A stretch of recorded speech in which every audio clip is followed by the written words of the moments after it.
All right, Joy Riders, this is one of our absolute most loaded podcasts we have done in a long time. We're going to give you all the juicy drama from PPA Los Cab around the JOOLA Gen 3 paddles failing fresh out of the box from the Pickleball Central tent, as well as some drama on other power paddles and what does this mean for our sport and how we think that the UPA, the umbrella company of MLP and PPA, is for sale and who the prospective buyer could be. Lastly, we have an update on quite a few older and very important podcast topics, like the sexual harassment lawsuit against USA Pickleball featuring Donn Paben, as well as an update on the player collective and where players stand, how they are being treated right now, and what the future of the collective could look like. This is a super loaded pod. It's pod 39. Kristen, are you ready for the rhyme? Get in line because it is pod 39 time. Love that. Let's go. This Pickleball Life. We're in St. George. If you can't tell, we've got a babbling brook behind us because we are on the road. It's a road pod. Road pod. So we have so much in this pod. Let's just rip right into the in case you missed it. Awesome. Oh, did you want to talk about Atlanta housing? Yes, we are coming to Atlanta. That's right. Hotlanta, right after Cincinnati. So if you want to house two crazy podcasting lesbians who have a high likelihood of actually doing a podcast in your backyard, hit us up. Yeah, we're not above staying with absolute strangers. So bonus points if you have sound equipment and cats. Although in fairness, right now we are staying in the house of an Emmy-winning filmmaker. We are. Kelly and Rich are awesome. Thank you, Kelly and Rich, for hosting us in beautiful St. George. Do not blame any of the visual and audio on Kelly and Rich. I did not employ Rich in his offer of help. So, in case you missed it, pickleball has wreaked havoc in the past couple of weeks on professional golfers. So sad to report, but you know, you gotta let them play. You know, people get hurt skiing, they get hurt playing basketball. So the Pickleball Clinic reposted a story that elite golfers like Akshay Bhatia, fellow Pepperdine alum, what's up, let's go Waves. Oh, okay. And Bernard Langer, OG Bernard. Yes. They use pickleball as part of their exercise routine, but have faced critical pickleball-related injury setbacks. So Langer actually had to withdraw from the Masters last week from a torn Achilles from pickleball. And Bhatia almost lost his Texas Open victory due to a pickleball shoulder dislocation. I've got two words for these guys. Kristen, do you know what those words are? Warm up. Pro band. To be fair, I think that's one, but it's a hyphen, maybe. Maybe it's a hyphen. At least there's two capital letters in there. Yes, pro band. In case you missed it, I just can't get away from Paddlegate. And we're going to talk more about this later, but I was part of witnessing a brand new JOOLA Gen 3 straight out of the case, bought from the Pickleball Central tent at the PPA Los Cab last week, fail pro testing. So what does that mean for you as an amateur as you decide what paddles to buy?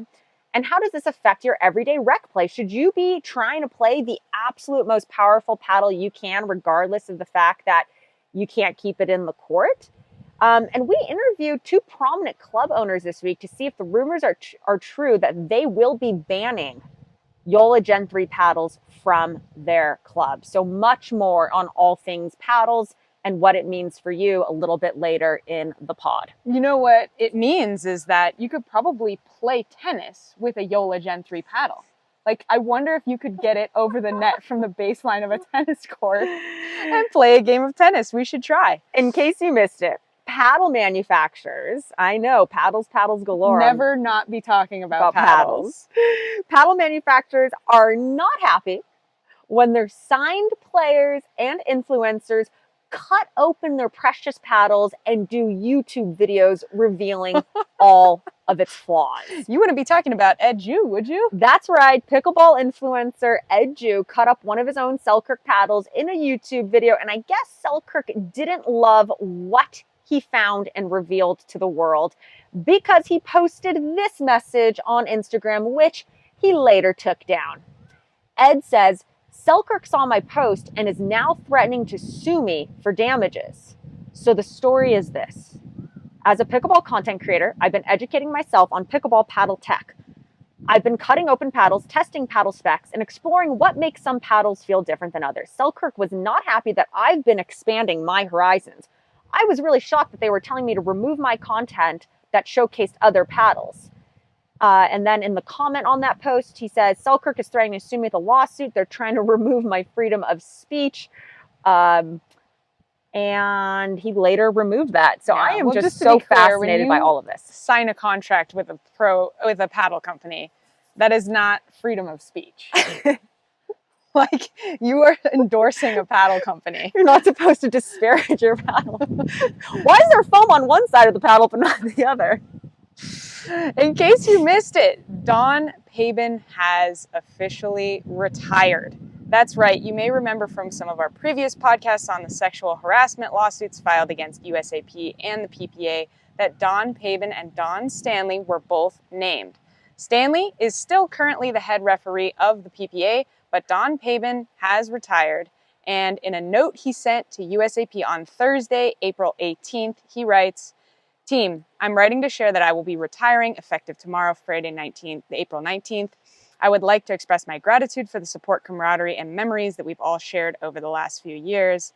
Blah, blah, blah, blah, blah. Sincerely, Donn." And what's so interesting about this note is he CC's Don Stanley from the PPA, which feels really odd to me. Like, you're writing your retirement notice to the USA Pickleball Board, and then you're CCing your buddy, head referee of the PPA. You know, regardless, I think this is a big victory. It's proof that, you know, we spoke about this on our pod. We shed light on a super important topic. USA Pickleball did the right thing. They immediately started a third-party, totally neutral investigation. Yeah. We spoke to the attorney who was leading that investigation multiple times. We gave her other names to reach out to. And I guess Don wanted to retire before the results of that third-party investigation were released. We can only assume, and I think it just goes to show, like, speak up, speak loudly. Don't let things slide by when you need to speak truth to power. Yep, and I think this is a win for truth. I think this is a win for a lot of the referees and employees who reached out to us and told us about their struggles working with Donn Paben. Yeah. I wonder what the ratio is. It feels like there's a lot of female refs. Right. Like, consistently at tournaments, I get the feeling that there's like 60% female to 40% male. I wonder what that ratio might be. But and I think this is a big win for them, but also male referees, all referees. All referees. Yeah. Yeah, you are referees. There should be fairness and safety for everybody. And comfort. So, Paddlegate Gen 3. Pun intended. Thank you. I'm glad you got that. Get it? JOOLA Gen 3, Paddlegate Gen 3. You guys, I have been a part of every single Paddlegate. Do I have a sign? Wait. You were not playing pickleball during Carbon Gate. Okay. Carbon, I'll call that Generation 0. Do I have a sign that says, like, hey, do you have a problem with paddles? Come find me. Come include me. Come be my partner. Like, what am I wearing that's attracting this? So, you know, what's so interesting about Paddlegate and the JOOLA Gen 3s is pickleball is the only sport where as your equipment degrades, it gets better. Correct us if we're wrong. I would love for our listeners to let us know if there's another piece of equipment that gets better as you wear it out. Pato. Inside joke for long-time podcast listeners. If you know, you know. Every sport polices itself, or when equipment gets bad, the equipment is replaced. But how do we fix equipment that gets better before it gets worse? The problem is, to me, you need a really strong governing body. And we don't have one. You know, USAP has failed us. They have left a gaping void. You know, when I saw Carl Schmidt in October in Paddlegate 2, when Irina was flying across the court with some souped up crazy paddle tech and Tyra Black's next to me going, I'm scared, this is crazy, we're going to lose an eye. I looked at Carl Schmidt's in his eye, and I said, you are failing your constituents. You are failing your players. Someone's going to lose an eye, and this is going to be on you. How are these paddles getting approved? How can Proton, which we know is 4 times above the COF, the coefficient of friction standards outlined by USA Pickleball, how does it pass? How does JOOLA Gen 3 pass deflection testing from USA Pickleball? Like, What even is a pickleball paddle? And this is why we're seeing a bifurcation of our sport, and the UPA, the new co of PPA and MLP, frankly, probably going to start their own governing body, which we're going to talk about later. But these awful decisions from our governing body, as they're asleep at the wheel, this is what is going to kill our sport, and somebody needs to wake up. You've got huge liability from club owners. You know, we talked to multiple club owners this week. What is a club owner's responsibility? They got to protect the safety and the enjoyment of their members. Yeah. What is their product? Having fun on a pickleball court. And speaking of which, this was a rough week for me. Last pod, you know, I was wrong twice. That was rough. This week, I got hit in the face twice. Not once, but twice. And not just the face, the eye. And worst, it was a Selkirk Lux. It wasn't even an alpha. or what I'm playing. Actually, the second one was. Oh, it was. Thrive. Sorry. One Lux, wasn't me. One Thrive, but it was not Jill either but time. Kristen wears glasses. So we said she got hit in the eye, but she is wearing glasses. Sorry, to be clear, I was wearing glasses. Look, I never don't play in glasses. Racquetball had to mandate eyewear. That was part of its decline. Okay, let's be really clear. You know, I had a welt on my leg for 2 weeks after getting hit by Christian Alshon at Desert Ridge. We're hearing of local organizers who are like, hey, I've got a group of 12 people that come every Monday morning at 8 a.m. or we meet Fridays. These local organizers are like banning delaminated paddles and Gen 3 Yolas. Yeah. What's interesting to me is, you know, people think dinking is synonymous with pickleball. But it's already so hard to see 3 dinks at the 4-0 level because no one can control their soft game. With these souped up paddles, there will be 0 dinks ever. No one will be able to drop it in the kitchen. And it's going to happen. There is going to be a pro. There is going to be some highly televised event where someone gets seriously hurt. I don't want it to be me. I don't want it to be anyone. I don't want it to happen, but we're all playing with fire here. You know, Jack Sock had the best idea. As a player, you come to a tournament, you have 3 paddles to test. If you fail 3, you're not going to play that week. You're out. Yeah, I mean, that would certainly incent a very different behavior. But here's what's crazy. But you always have to look out for who are you protecting. Okay, here's what's crazy. Right now, did you know you can't challenge a paddle? Did you know that? I know. I put it in the notes myself. Okay, well, I experienced it in person. Yeah. What I wonder is, are they going to send an apology letter to Gamma and Sarah Ansbury? the modification of the rules currently, she'd have been fine. She's good to go. You get paddle tested once, you're good for the whole day and no one can challenge you. So what Kristen's referencing is in Paddlegate 2.0, Sarah Ansbury and I played and we got our paddles tested. They both passed. We played a match. It was 40 minutes long. Her paddle got challenged. My paddle got challenged. Her paddle failed and she was punished and we lost out on a quarterfinal match. Actually, a semifinal match. I think that was a quarter. Because her paddle degraded in 40 minutes and she was punished for that even though it passed before. So what's happening now on at least the PPA tour is you get your paddle passed and then it's good for the rest of the day. Now what's interesting about that is as a paddle manufacturer and as a pro player, what you want is your paddle to come in as close to the limit of 42. So remember, the PPA lowered the deflection standard testing that the PPL was doing from 50, which is what MLP had determined through a year of data testing and analysis as what they thought the proper deflection number should be. They lowered that significantly to 42. Now, you might be wondering, what do these numbers even mean? The 50 was selected based on assessing the entire field and going 2 standard deviations off of the middle. Correct. 42 was selected how? I know why, but I don't think I can say. It was to appease one player in particular who was playing a very, very hot paddle. That's why I think 42 was selected. And probably to appease a certain manufacturer whose paddles were coming in lower than 50. So 42 was the number selected.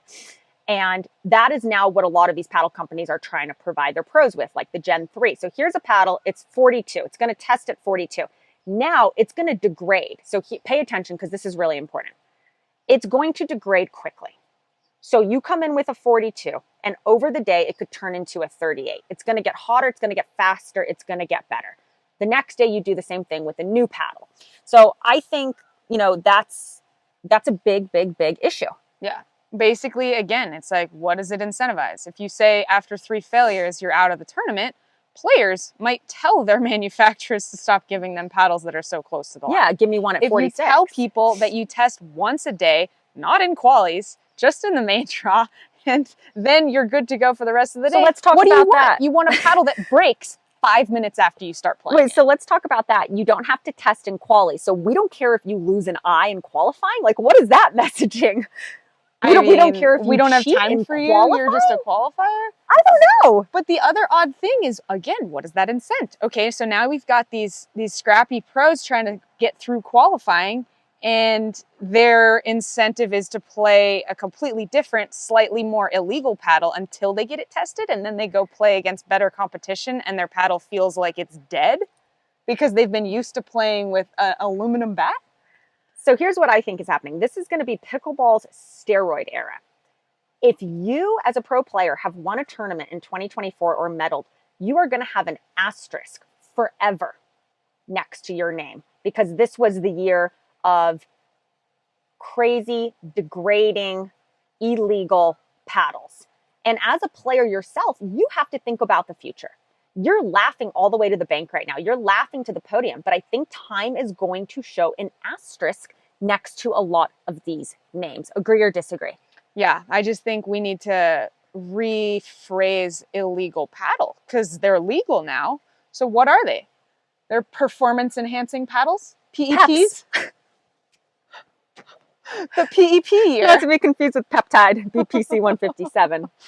So what is the tour's role in this, right? Because we know that the PPA says, they say you have to play a paddle that's approved on a PPA approved paddle list, not a USAP approved paddle list, which I think is really interesting. But there's a big conflict of interest here, right? Because Pickleball Central is probably going to make a massive amount of money selling these Gen 3 paddles. And Pickleball Central obviously has a very close relationship to the PPA Tour. Formerly, they were all part of the same Dundon Topco or Pickleball Topco that Tom Dundon was the majority owner of. And then with the merger between PPA and MLP, I believe Pickleball Central was obviously taken out of that and remained Tom separate. Still owns it, right? Right, but Tom still owns it. So you have this huge conflict of interest. So part of me wonders, like, well, will these paddles be banned as soon as Pickleball Central sells their stock out? Right. Right. Protect. So I think this sport can change the world, but we are ruining the sport. Getting hit in the face, as my friend says, it's not cool and it's not inviting. Yeah. Again, I can understand a person saying, what's the big deal? So the paddles are faster. They're harder to keep in the court and, duck, get out of the way.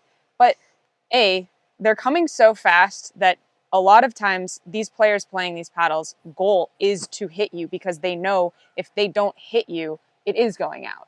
So now you've incentivized players to actually aim for the body instead of just trying to hit the open court. Number two, it's going to cause the game to evolve into a place where you aren't even playing the game we once knew. And part of what's so fun for me personally about pickleball is defense, is getting all the balls back that people think are game over. And then, boop, your paddle's on it. And part of the reason that happens is the wiffle ball, and part of the reason is what the limitations are on the paddle. And if you take that away, I think you take a huge part of what's so fun, like the giddiness of pickleball, where you're like, oh my God, we just hit another hard ball at another person, and it came back, and it came back, and it came back. To me, that is at the core of what's so fun about pickleball. And by the way, none of this is a knock on just the PPA. I'm looking at all the tours. I'm looking at anyone who plays a part in pro pickleball. This is a group effort. At least the PPA is using PPL. APP's with, still doing the USA Pickleball standards of testing, which doesn't even test for deflection. So I do appreciate everything PPL is doing and the tour is doing. I just think there's a lot of conflicting, and I think there's a lot of inherent conflicts. Yes. And absolutely. Not to mention the fact that who pays the PPL? Well, so that's kind of what I'm trying to say here too. Like the PPA and APP should be worried about their monetization strategies in the sense that if their lifeblood is amateur events, and what if amateurs don't want to play because it's not safe and it's not fun? So until the bottom line of the organizations is being affected, or until a professional or someone on a live stream loses an eye or suffers some catastrophic injury, I'm just not certain or confident there's going to be change before January 1st of next year. No, Fair? Absolutely. And at the end of the day, I'm an amateur playing in these events. There's no testing. probably should expect to be playing against 3 illegal paddles. Mm-hmm. And there's no way for me to even know if my paddle is legal. So what are we even doing out there? The only standard is this is technically a pickleball paddle that someone could buy. So speaking of paddles, super excited to announce I am on a paddle journey. It was a year ago. A paddle quest. Paddle Quest 2.0. That could be like a game. I know, it does sound like a game. Available on PlayStation 2. You just aged yourself so hard. Oh God, is that not what people play anymore? I think it's like Switch now. Oh boy, Sega Genesis? No, I'm kidding, Game Boy. Super Nintendo. So, yeah, N64. Okay, I'm done. Okay. So I am on a paddle quest. It was a year ago I started playing professional pickleball full time, and I was after finding the best paddle for me, not the best deal. I did 50 paddle reviews. I tried every single, super popular paddles you had never heard of. I was curious, and I'm curious now. So if you have a paddle you want me to try, drop it in the YouTube comments. Send us an email to thispblife@gmail.com. Right now, I have been playing and absolutely loving playing with Thrive, which, by the way, like, best name ever. So I know, that is a great name. They just launched a super cool paddle. If it's not sold out right now, it's about to be. The Azul, which is carbon Kevlar. It's this gorgeous navy blue shimmery face. It hits like a frickin' truck. So it's a power paddle, but it's actually pretty plush. Yeah. So I think it's a good combination for most players. And I'm playing the Thrive Blackout, which is not publicly available, but I'm going to be trying the Gearbox Pro. I'm going to be trying Carbon. Pickle. I'm going to be trying Pickle Paddle. And may have seen the founder on that other pod. Yeah. Some really cool innovations are coming into this sport. So speaking of which, on your last paddle quest, yes, we tried the Master Athletics Quiet Paddle, which is basically like an owl meets a proton. Yeah. And was somehow illegal, and yet the owl and the proton are legal. So to me, that just goes to show, like, with enough tenacity and the right check written, anything can pass these days. Like, that rubberized face was not invented by proton. Yeah, so, it's true. I don't know. Just asking questions. So let's talk about PPA Los Cab. I played with my lefty boo last week, Martin Emmerich, the Norse god, and the fit and super fiery Caitlin Christian. Martin and I had a good run. I think we finished 8th. We beat Jay and Irina in 2 games. I think the scores were like 10-3 before falling to Lucy and Matt, who just played super clean. I think if you're going to go and play Lucy and Matt and they're playing well, you better be playing at your ceiling, not your floor. And we just didn't bring it, either one of us, to that match. Luckily, we get a little redemption this week. Let's go. Martin is again partnering with you in mixed here at Red Rock. Caitlin and I had a heartbreaker against Tina Pisnick and Jessie Irvin, 11-9, and then I think it was 8-11, 8-11, something like that. That match was like an hour and a half. I was having a heart attack definitely at the end. I was hot. I was tired. It was a long match. Jill was a 12 out of 10 in the first match, going full tilt. My energy slowly went down despite multiple rainstorms. Not enough rain. No, they played great. And, they've got a great coach, Scott Crandall, who is watching too. And I think they just out-strategized us. And they got better and better as the match went on, savvier and savvier. Yeah, and it just comes was really back good. to It was a great match. There's a lot of parity. I mean, these matches are all hard. Yeah, it always comes back to your wise words of give them what they don't want. I know. They gave you what you didn't want. I know. And adjusting to their adjustments. So it was a really good, I think, like, memorable match. Look, we did a good job in the first of giving them what they didn't want. Then they did a good job of figuring out something that was working for them, which was more middle dinking in the second. Then the third game, Caitlin and I got under control the middle dinking. We're able to say you, me a lot better. But then we weren't able to attack, and we just gave them what they wanted, which were these long, grindy dink battles. And that's going to play into their favor, way more than Caitlin and mine due to our game styles. Yeah. So, you got to be careful not to play anyone else's game. And that's what happens a lot in pickleball is like, whoa, that's so weird. We started out really aggressive. How did we end up having like 34 dink ball rallies? Totally. Like, it just happens. Like, you don't even realize it's happening. Yeah, I think Jill plays women's a little bit like mixed doubles. Like, she covers so much of the court on the left. They did a really good job of making sure you had to run right to left every single point at least 4 times. You know, So, someone made a what do you do? comment on one of our Instagram posts, I think a couple weeks back, that said, "You look happier on the APP." Something I haven't wonder seen from you why. during the PPAs. And I took that to heart. You know, I try and not take a lot of comments to heart, but I did take that to heart. So I set some intentions for Los Cab. I did some good meditation on mixed day. I forgot on woman's day. Whoops. And I just released some bad energy. You know, my goal was to lead the field in smiles and remind myself that pickleball is joy, that all these moments are filled with awe. You know, I was focused on Joe Dispenza and trying to have more elevated emotions like gratitude, wonder, and joy. You know, it's hard to play bad if you keep coming back to those elevated emotions, which it's not easy to do, but you can train your body. You can train your mind that your mind is not your body. You can train your body to focus on the fact that pickleball is joy, and you can control these chemical reactions. And I thought I did a decent job of that, but I could be better. And it was cool to see some podcast listeners. Isaiah, thank you for coming up and saying that you played really well because you were reminding yourself at the Los Cab tournament during your match that pickleball is joy. And that helped you play better. Yeah. It's helping me play better too. No, I always come back to something I learned in golf, which is that you don't control all your thoughts, but you can control the thoughts that you put in your head, right? Some thoughts just come to you, like, don't hit it in the lake. I'm mad that I missed that shot. But you can choose. Yeah. You have volition. Yes. That's what separates us from the animals, the power to choose the thoughts that you promote in your mind. No, that's well said. And, you know, I think I can do even better because Martin looked over at me on game point against Jay and Irene and said, "Smile." Yeah. And then over and over, Caitlin was looking over at me right before she'd serve and go, "Breathe, Jilly. Deep breath. Breathe." So I think if In I have through the partners nose. telling me to smile and breathe, I probably could be even doing a better job at focusing on some more elevated emotions than I'm doing. But you know what?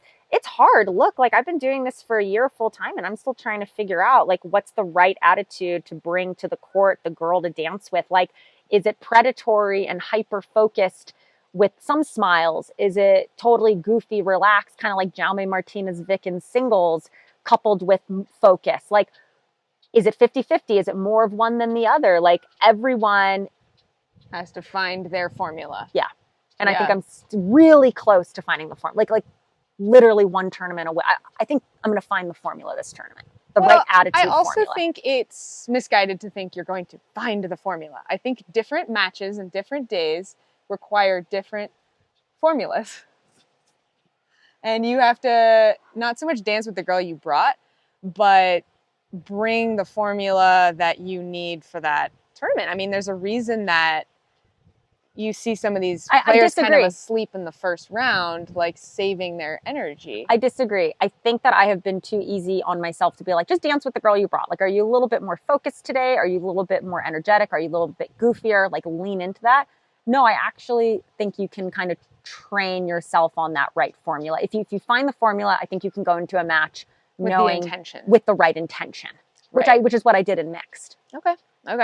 So which intention are you coming into Red Rock with? That pickleball is joy. Okay. It's literal joy. And so when I'm you gonna be get so hit nice. in the chest on the third point, you're going to turn around and you're going to smile at the camera and you're going to say, "Joy, baby, joy." No, I think that it's joy, and it's like not life and death. You know, Yes. like we're getting paid to play pickleball. Like have some perspective. Starts with pickle. Yeah, I mean, come on. We play a sport for a living, and the word pickle is in it. Like, let's just keep reminding ourselves that salient point. Don't forget it. But we need to talk about the real star of PPA Los Cab, the taco lady and her family. Stephanie Hernandez. Yes, Stephanie. She fed like 1,000 people all week. It was amazing. The line was out the door. The food was phenomenal. But another star of Los Cab was Los Cab itself. Vinny Brosh is the founder of Los Cab Pickleball. I was speaking with him. He said they've got 2,000 members, 59 courts. There's not another facility in the U.S. Wow. Maybe Naples when they get ready for the U.S. Open. Maybe. Yeah. How many do they have at Mesa? And you know, something I loved, I don't know how many they have at Mesa, not 59. Okay, you talk. I'm going to find out because our pod listeners deserve the answer to that question. So something Vinny said about Los Cab that I loved, he said, you know, we're dirty, gritty, and grimy. We've got this skateboardy element. And I think, you know, me personally, I think Los Cab leaned into it really, really well at the event. it looked the best it's ever looked, but it's edgy, right? It's got that like irreverency that we think about when we think about pickleball, the jerseys, the skateboardy, the snowboardy. Yeah, and it was the first time I've had such ease getting a practice court. So I think they had about 1,000 amateur participants. They could have held 1,500. I think 300 Los Cab members were at a USA Pickleball golden ticket qualifier that had a conflict on the exact same weekend. I think it was in Vegas, actually. And the US Open. So it was really, so it was still, really nice there's 1,000 people at this event, and there's only 1,000 people signed up for Atlanta.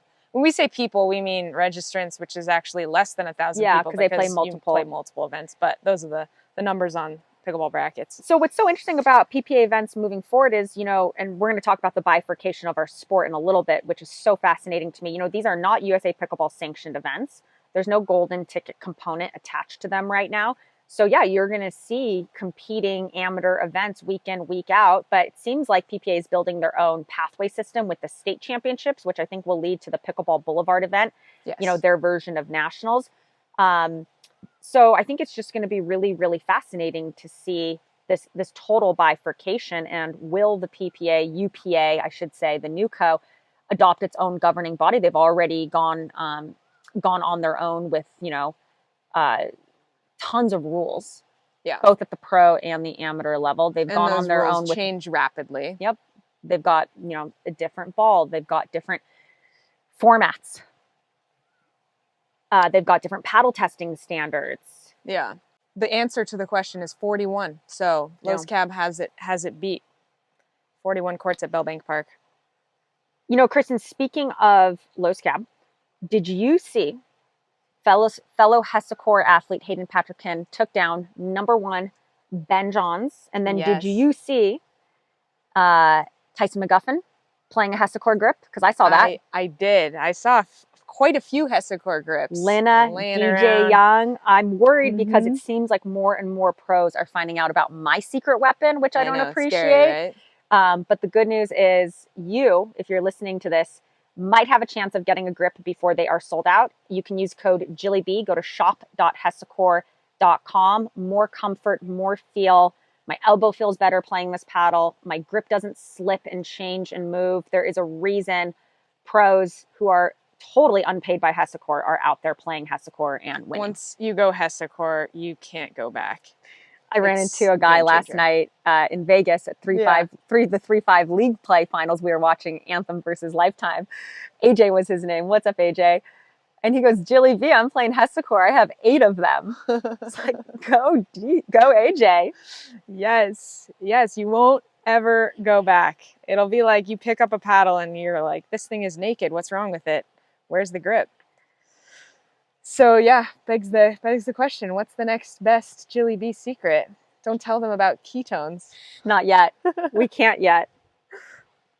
Did you want to talk about this? Yeah, interesting to watch just the sentiment of the players this year out there with salaries, limited prize money, players who, used to be known for big grind, pulling out big comebacks. Is the competition rising, or are some people just less fiery than they used to be? Julian Arnold has fallen in the rankings. Rafa Hewitt has fallen in the rankings. Ben John's not triple crowning. He only won 1 gold this week. Riley just Newman, asking questions. Riley Newman, interesting, basically takes off the entire first 4 months of the year. Yeah. Is he coming back? Kind of said he wasn't going to play PPAs. Then he said he was going to play PPAs. Parris Todd triple crowned at the US Open last year. This year, I hate giving facts that aren't right on the pod. I think she won a bronze. Yeah, I'll add it to the pod notes. I will add it to the pod notes because I don't want to take away from anyone's medals. It's continuing to watch this evolving landscape of like fully salaried players. Yeah. I also found it interesting that with this week, Ben is back playing with Etta Wright. Last week, Anna Bright. Etta the week before. So that's 3 weeks without Annalie Waters.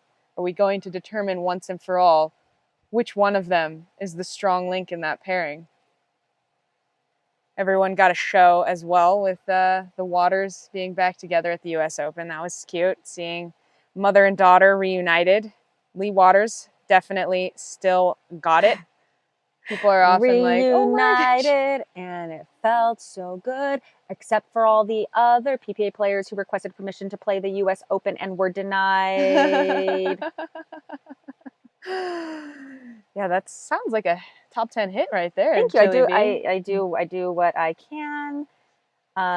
So I want to talk about, Kristen, the bifurcation of our sport and the potential sale of the UPA, the new co of MLP and PPA. The theme of the day. It's the theme of the day. Okay. You may have seen the news that USA Pickleball and APP are now both adopting UTRP. For those of you who do not know this, I used to work for UTR. I ran their commercial department for about 3 years. Yeah, in case you guys don't know, UTRP stands for Universal Tennis Rating Pickleball. It's a great name. So it's actually a fascinating position to be in as a shareholder, which is what I am in UTR, and also having been formerly CEO of Duper. Am I rooting for one or the other? Like, imagine being me. Is it a win-win, a lose-lose, or a lose-win? I want to read some comments from the community that I thought were interesting. It's what we call a diversified portfolio. I'm going to read some comments that I thought were interesting that were in response to USA Pickleball and APP announcing UTRP. So on Facebook, Kathy Keever-Williams writes, so UTR has extensive technology and rating software, but are unable to convert current UTPR ratings to their system. The 4-question questionnaire is the starting point of this new system. Seriously? So I thought this was a really interesting point I wanted to highlight, because a rating is only as good, an algorithm is only as good as the data that goes into it. Like, really conceptualize that for a second. So Duper has a ton of data from pickleballbrackets.com and pickleballtournaments.com. They now have an official relationship, so I have to assume the influx of data from those tournaments will continue to go into Duper. Data wins in a battle of ratings. So then you look at UTR, and they don't have access to that historic data. But they do have access to the former rating UTRP. So I think what Kathy's touching on is, like, why not just convert everyone's current UTRPs? Well, wait, UTRP? The old. Are they both called UTRP? No, one is UTPR, sorry. So Kathy's touching on why can't we convert the current UTPRs? Well, I don't know if that's I don't know if you'd want to do that, Kathy, because you've got UTPR, wasn't very accurate to begin with. So you don't want bad data going into a good algorithm. But I think this touches on something really important, which is, where is their data going to come from? Yeah. So I think that's really interesting. And then Rick Bigelow writes, great timing, just a couple of days after the PPA announcement that Duper is the rating system for the whole world. Yep. So it does seem like it is rating war. And there's not air for 2 rating systems in the sport. Do you agree? 4. Do you agree? I just think everyone wants one rating. The more data that goes into one rating, the more accurate, the more universally adopted a rating is, the more easily understood what your rating is. And tennis went through this. I mean, this is where UTR actually created somehow a market for a new rating, because every rating in tennis was like by country and they didn't match different scales. So what's weird to me is this rating is the same scale, except above 5 they go to 10. Mm-hmm.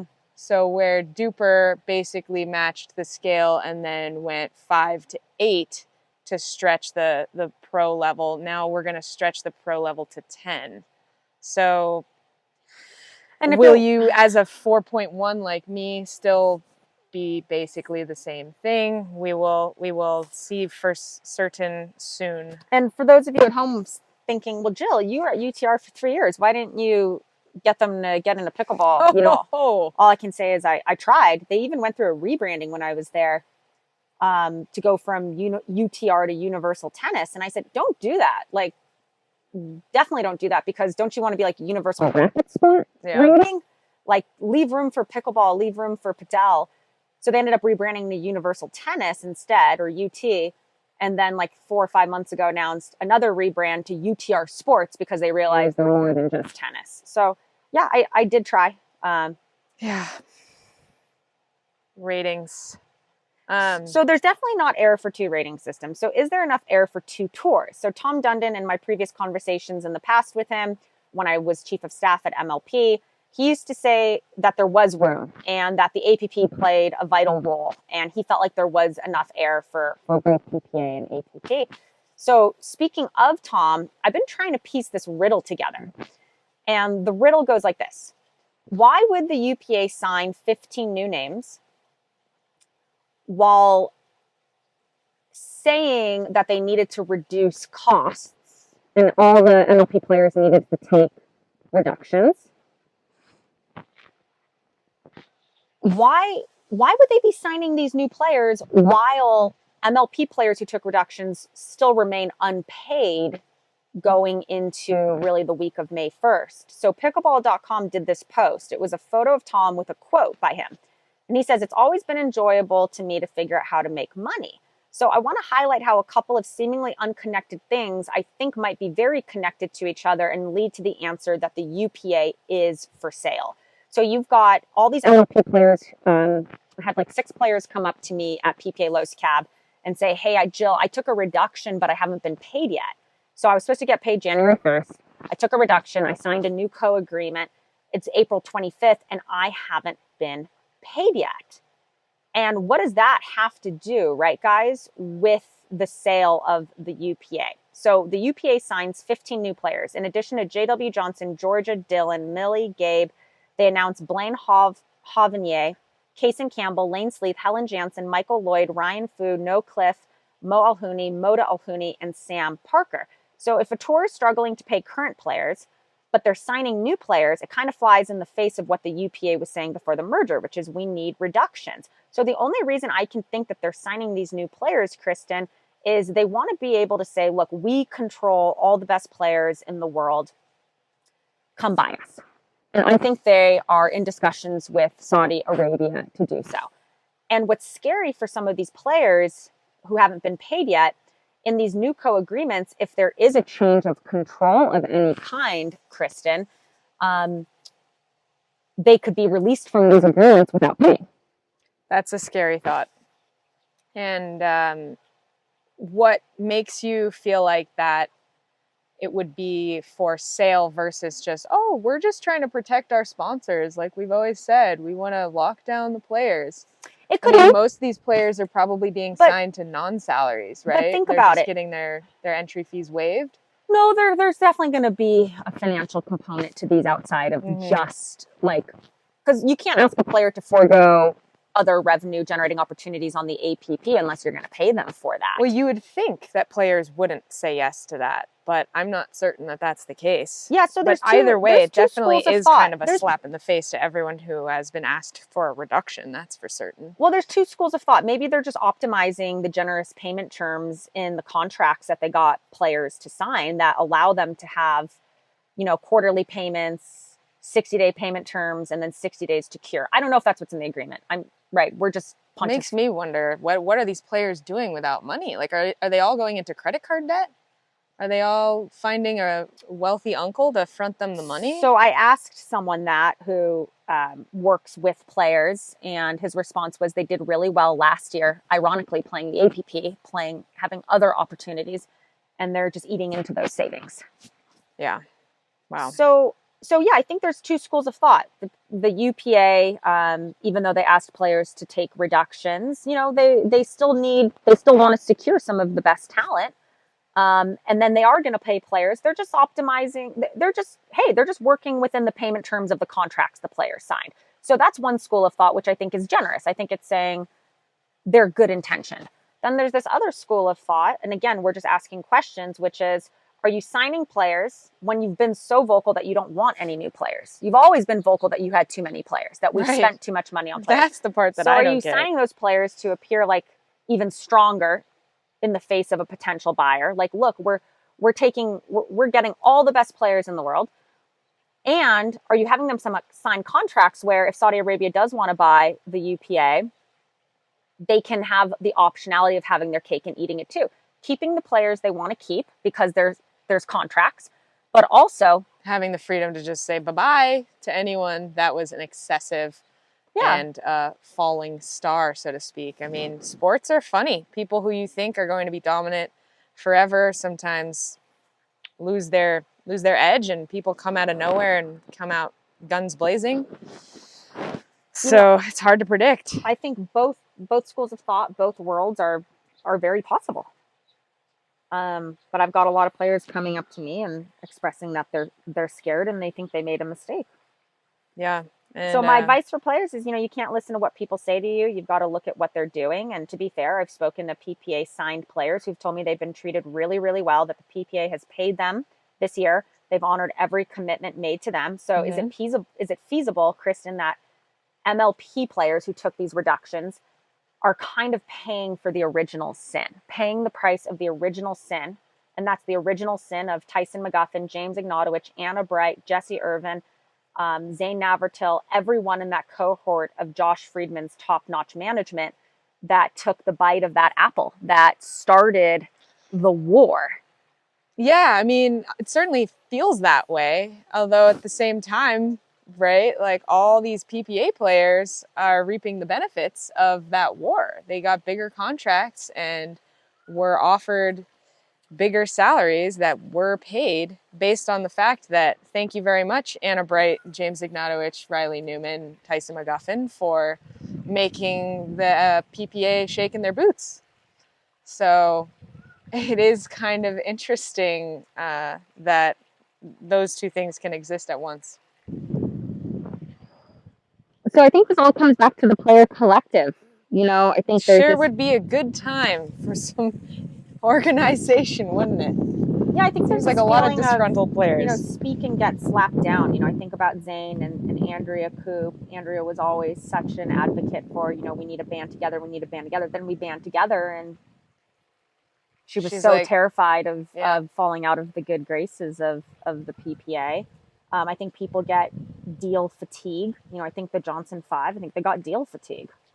Yeah, I absolutely agree. There's the PPA rule book, which I'm going to paraphrase. If you say anything that could be construed as disparaging, you're out. Remember, Pat Smith tweeted he wanted to play for bronze, wasn't allowed to, and then he got suspended for one event because he tweeted about the fact that he wanted to play bronze, and that's when Ben Newell had to come and play with Jay DeVilliers because Pat Smith had been suspended. And the list of stuff like this kind of goes on and on. So I don't know the avenue or the vehicle available to players or what players can do right now. I have a good agent. I feel for them when they're coming up to me and they're saying, I'm scared, I haven't been paid, what do I do? Like, I feel so much, and I don't know how to help them other than get a good agent.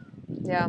Or an attorney. And stay close to your friends, and at some point there may have to be some form of banding together in a more formal way. So shall we move on to big props and big flops? Absolutely.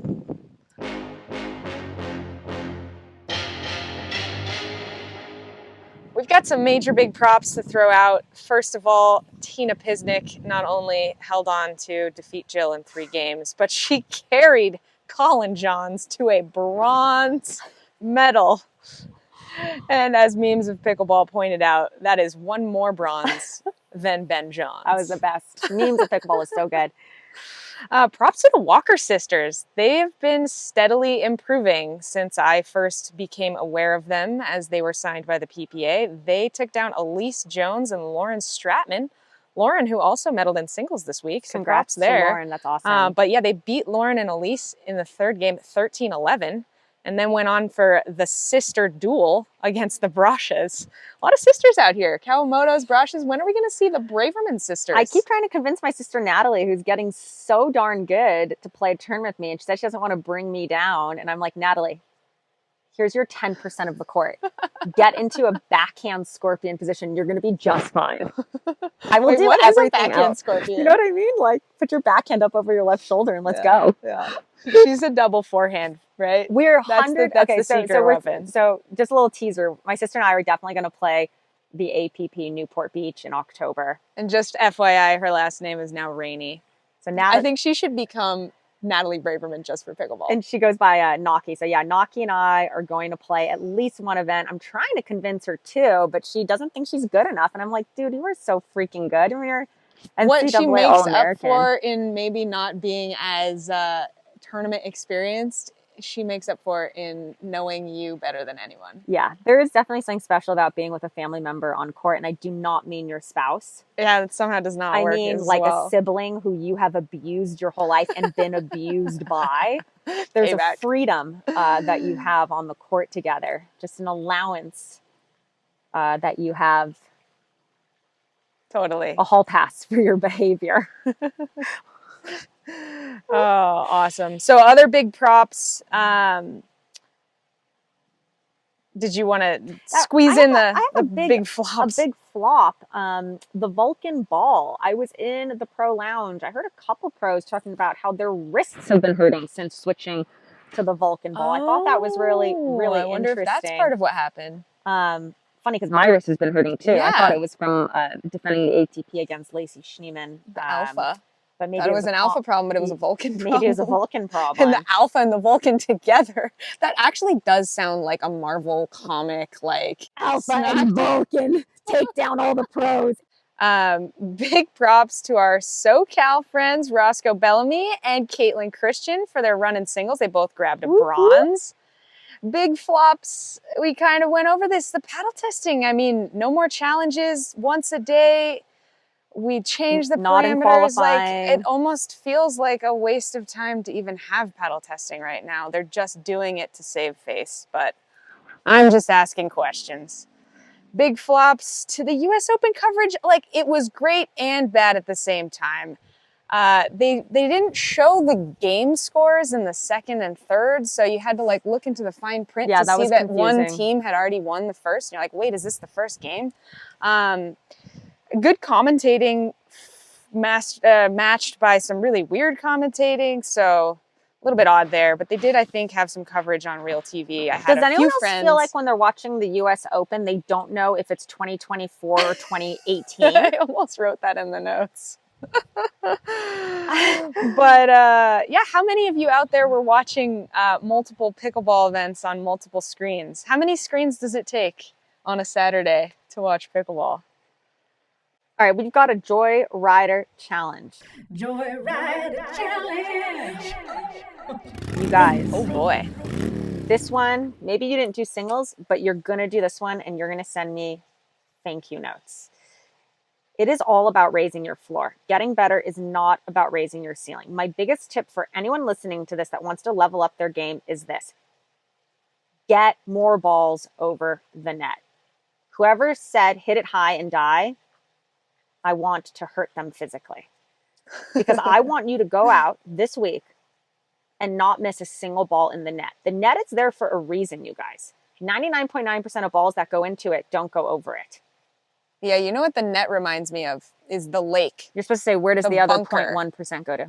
Oh, where's the other 0.1% Under it. go to? Under it. Under the net. Miss Yeah, it high, like miss the it lake. long. That's what I want. The lake is there to distract you from where you're really trying to hit. Yeah. Like, good players don't even notice the lake. They're just like, I'm in the fairway, I hit to that green. That's my target. But the net makes you somehow aim for it. And people are so focused on the net that they hit into it. And they're like, oh, I hit the tape. I barely missed. Can you imagine But 1 second going and warming Where's your up? target? Go and warm up. Don't miss a ball in the net. If you don't want to do this in a match, fine. But go warm up for your match with one goal. Every single ball over the net. The Yeah. dinks, mid-court, baseline, thirds, drives. I want every single ball over the net. It is incredible how life-changing this super simple piece of advice is. I mean, I hear so often people say, oh, too high. I hit it too high. I hit it too high. No. I didn't hit it good enough. It's like, you cannot control that. You can control your target. You can control your intention, but you can't control your outcome. And instead of woe is me, I mean, how many times do you fellow 4-0 and 3-5 players sit in the middle of a dinking rally and someone hits one too high and they go, oh, S-H-I-T. And they give up. Oh, man. Uh-oh. And you're like, I have had so many moments in pickleball where I think I've put a ball away and it comes back, or someone else thinks they've put a ball away and it comes back. It's not over. Don't give up. Put out your paddle. Give it a chance. It is a wiffle ball, even if it's an alpha and a Vulcan. So get the ball over the net and remember that if you hit it a little high, give them a chance to hit it out. Give them a chance to slap it in the net. Little high. You're the first to know where that ball is going and the first to be ready for it. Most of the time, I think when people hit their dinks too high, it is not about the skill of their arm. It's about their feet. Okay, think about it like this. If you miss it in the net, the point's over, you guys. If you hit it too high, four things can happen. Your opponent can whiff it out. Your opponent can whiff it in the net. They can hit it good and you can defend it. Or they can hit it absolutely perfect and win the point. Out of all four of those, three are more likely than the other. Three go in your favor and one doesn't. Absolutely. 3, 2, 1, 0. So let's talk about the performance biohack of the week, you guys. This is your mind. I think our joyriders, you guys love the golf analogy, so I've got one for you here. Max Homa has been playing out of his mind. I think for a hot minute he was leading the Masters. Here's what he attributes his good play to. He says, if I catch myself thinking about what could go wrong, I let myself dream of what could go right. Love that. Love that. Max, you are eloquent. And it brings me back to what I said earlier. You don't control the random thought that's like, oh shoot, I might hit it in the water. But you do control the thought that says, I also might hit it in the hole. I also might hit a perfect dink. I also might rip a ball right to their feet and win the point. He also said, at times the last 2 days, I've just looked over and I've just enjoyed myself as a fan with a slightly better seat. And I felt this way personally when I was training with JW, Gabe, Georgia, Millie Rain a couple weeks ago in Florida. Yeah. I was dinking cross court with JW and I thought to myself, I'm dinking cross court against JW, right? This kind of goes back to what I said earlier in the pod. Like, take yourself up and out of it, look down, and you've got a great seat. Absolutely. Absolutely. Imagine, I mean, you're 34. One day you're going to be 44, 54, and you're going to look back and JW and Annalie Waters are still going to be out there playing pro pickleball probably. I played with them. He also said, I'm going to remind myself that I'm a dog and I'm ready for this moment. I love that. So in terms of performance biohacking, how does this affect you? You guys, you're your greatest biohack. You're your greatest enemy. You're your greatest advocate. It's such a struggle to figure out that right mentality to bring to the court, like we talked about earlier. I'm still working on it. So try and figure yours out. You know, whenever I play with a new partner, I say, hey, tell me about a time when you felt like you played your best. What did that feel like? What was your partner doing? And I just try and listen. And I think if you ask yourself at home, what was a time I played my best? Write down what that felt like. And then before you go out on the court again, like reread that back to yourself. Yeah. I find one thing that's always helped me in tournaments when I get a little lost in the headspace is I just focus on watching the ball and getting it over the net. Yeah, simplify it. And it's just really watch the ball over the net. Watch the ball over the net. We've got maybe my favorite Joyrider Dear Jilly B question. Dear Jilly B, I get very, very jealous. So I will not let my husband play mixed doubles with another woman. But at the same time, I hate tournaments. So I'm stuck in a cycle of playing mixed doubles with him because I don't want him to play with someone else. What should I do? Wow. I mean, so many thoughts. For starters, let your husband play. I mean, think how much more fun it will be for you to cheer him on than to have to be blamed by every dink that goes in the net. Think how much more pleasant the ride home will be when he gets to complain to you about his partner instead of complaining to you, his partner. And number two, we have some ideas for partnerships. lesbians. Lesbians are the answer. Women, send your husband to a tournament with a lesbian. They will come home so happy to see you. They will be like, she whipped me into shape on the court. And she played the left and she was better than me. We won gold, but I don't know how I feel about myself. You know, Duper should add a button for that so people can find their partners. Are you saying Duper should add a sexual orientation button? Yes. This just in, Duper is adding a looking for column when you sign up for an account. Just kidding. I don't know if they're doing that or not. Just kidding. We have no impact at Duper. So the next Dear Jilly B question. Dear Jilly B, many tournaments are going to 1 game to 15. Do you have any advice on how to approach this format versus 2 out of 3 to 11? This is such a great question. This was true before with the backdraw too. I felt very different about my games to 15. Such a great question. I think you got to start fast, super high energy. Run to the kitchen and the baseline between points to get into your position. Be aggressive early because you can unseat your opponents and that will have effects, lingering effects for the rest of the game for them. So even if you're going to miss, right?